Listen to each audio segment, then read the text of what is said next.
Sarah Grueneberg. I am the executive chef of Spiaggia restaurant in Chicago. My name's Chris Shepard. I have a restaurant in Houston called Underbelly, the story of Houston food. Houston, I think, has great cuisine. And what a lot of people don't realize is how international Houston is. After the mid-'70s, it became a safe haven for the Vietnamese. You don't know anything about great Vietnamese food until you've been to Houston. You bring immigrants, you bring families, and when you bring families, you bring entire cultures into a city. There are some really untapped, great food going on there. Made me want to show Houstonians and people outside of Houston what the city is about and how great of a city it is. I ventured off and opened Underbelly. And that's what Chris is doing, which I think is great.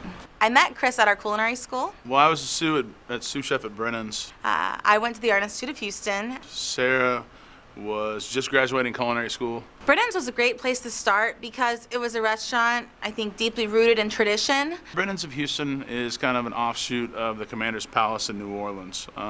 Very long, historic restaurant family. And Brennan's of Houston has been there since 1967. I had pictures of me on the front steps of Brennan's at like age of 6. Kind of the landmark, if you will, of fine dining in Houston. So there was a story there to tell. It was easy to believe in, it was easy to buy into. And it put out a lot of talented chefs. I wanted to work there, and I wanted to get there to learn.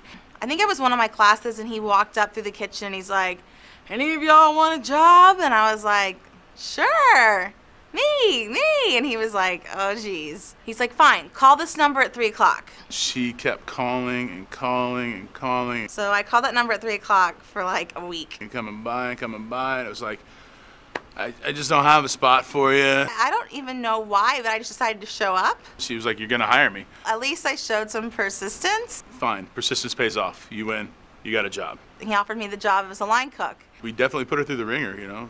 I was a little bit of a wimp when I was first cooking. Putting her on a station with somebody that speaks no English, and she spoke very little Spanish. And it was like, well, learn. I had heard that I started right when the kitchen got nice. I worked my way throughout the kitchen. I think she was 21, 22. It was amazing.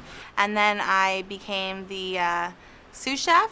Became the youngest sous chef at Brennan's in Brennan's history. After that, we became good friends. And then after that, she came to Chicago and started working for Spiaggia. And the rest is history, you know. Top Chef was a great experience for me. Overall, I think that I grew so much as a person. I had such a great connection with a lot of the chefs. She is just a bright individual and did the right things. I really began to find who Sarah is as a chef and what her food really is. And for me, that's something more than I ever thought that I would come out of it. It's good to see that happen. It's good to see somebody take that passion and run with it. Strict and nutritious. Smoothies is yummy for your tummy. Chris used to show me the market and take me out to the farms, and we would go pick up honey and pick up all these great vegetables. And now I'm showing him our market. This is my good friend Chris. Oh, yes. Nichols, they grow a ton of things. So you can always go there and get a lot of different ingredients. Their motto is variety. Wait, what is it? I don't even know. Nick, what are you feeding your leeks, dude? People. Got a lot of radishes, a lot of asparagus is out there right now, potatoes, some beautiful, beautiful baby greens and different like little baby dandelions and little mustard greens, and just some really cool products. It's a crispy farmer's cheese. Mmm. Ooh, ha. I want the babies. Please. So I can cook them whole and salt tomorrow morning, and then crisp them up in the fryer and do crispy potato. And I like to annoy Nick. Kind of showing him what's going on in my growing climate. We're already into our summer vegetables, and I think they're just now getting into spring. So there's a little bit of rivalry there, but for the most part, it was great to say, let's get inspired by what's here, and let's cook together up here. Bye guys. Bye, take care. Nice to meet you too. Travel safely. Thanks. Who's excited for a shrimp pasta with bone marrow in it?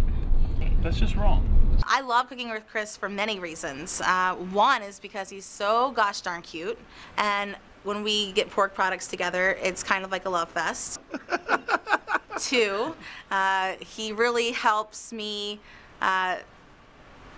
be really creative with food. Like, he is so into it and so passionate about it that it just like makes it some of the best brainstorming I've ever had with somebody. I'm not sure what you're gonna see tonight when we're cooking. You know, you'll definitely see different styles of food. Everyone's gonna taste something different they've ever tasted before, using lots of animal fats. So we're gonna do a little kind of quick fire competitions. You know, it might be fun. There might be a little bit of sarcasm going on behind the stove. Quite frankly, I'm gonna stomp her. I'm gonna smoke him. Unless if he starts making fun of me and throwing weird balls of shit at me. That's when it gets competitive. You asshole. It'd be fun. I'm excited for the meal. Like, I want to come eat tonight. Like, can I have a table?